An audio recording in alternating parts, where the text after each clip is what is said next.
You were afraid at every single step, but you perfectly figured out the riddle, identifying the animals representing each element and placing them in the correct order, then reversing it as suggested by the enigma, which talks of a capricious nature that should, however, still be respected.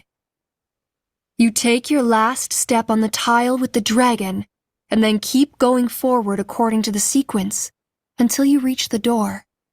You grab the door knockers and push with all you've got. You were expecting sunlight, but are welcomed by torches lighting the starless darkness. Haka approaches you, smiling. "Good job, my dear. We shall help you. You just achieved another great deed. Now, you need one last effort to bring everyone to Raymond."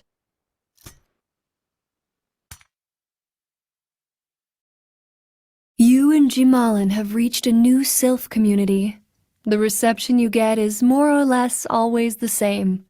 The Sylph clans are all very similar, and you're getting used to their way of life. As usual, you introduce yourself to Relina, the clan's guide. You present her with your mission and undergo the trials. This trial is about inner strength. If you succeed, we shall help you. I'm ready. Both of you sit at the center of a wide stone circle, adorned with scented candles.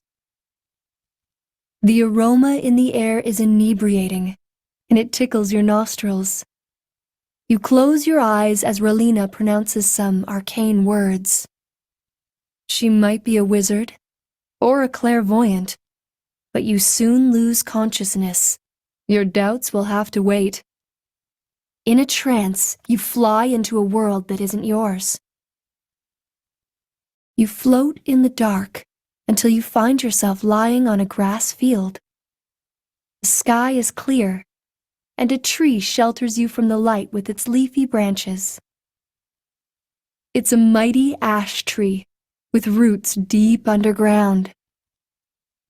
You can sense that it's ancient, and you're awed by its presence. A stream runs close by, and an old man with an eye patch is lighting a campfire. Welcome, Ankoran. Thank you. Who are you? My name is Igor. I am the keeper of the tree. The man has a regal posture, which demands respect. Sit with me. He's intriguing, and he doesn't look so old after all.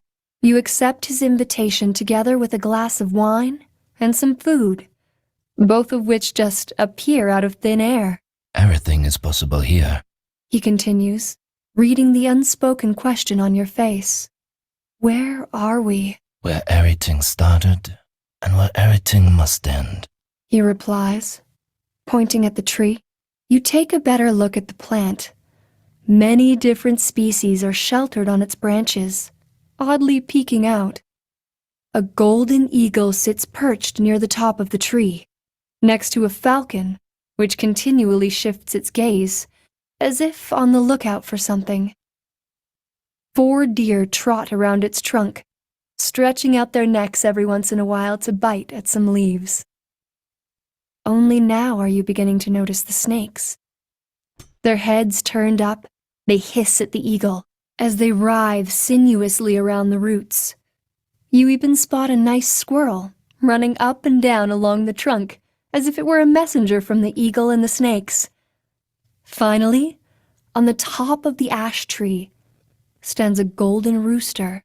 I need you to do me a favor. Says Igor, distracting you from the view. What? You need to retrieve an object. It's in the frozen cave behind you. Suddenly, the cave appears. What is it? It's a crystal sphere. Unfortunately, I cannot go inside. The Guardian would devour me. And you'd like me to go?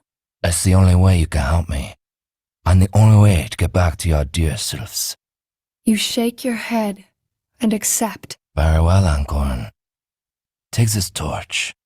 Igor smiles and hands you a staff, which immediately lights up as if it were magical. Entering the cave, you try to anticipate what you'll be facing. The walls are smooth, as if the cave were made by humans. The tunnels lead down along steep slopes, and you can't see their end. As you continue your descent, the temperature drops. You proceed until you finally find a door adorned by a symbol, a tree with many branches and 9 roots. It's the same as the one you saw outside, and you recognize it as the Tree of Life. You open the door, and another world is revealed to you on the other side. It's frozen, with stalactites and stalagmites everywhere. It's extremely cold, but you're trained to bear it. You proceed with caution, examining the area. At the end of the hall, there's a pedestal holding a sphere. There is no trace of the Guardian, which arouses your suspicions.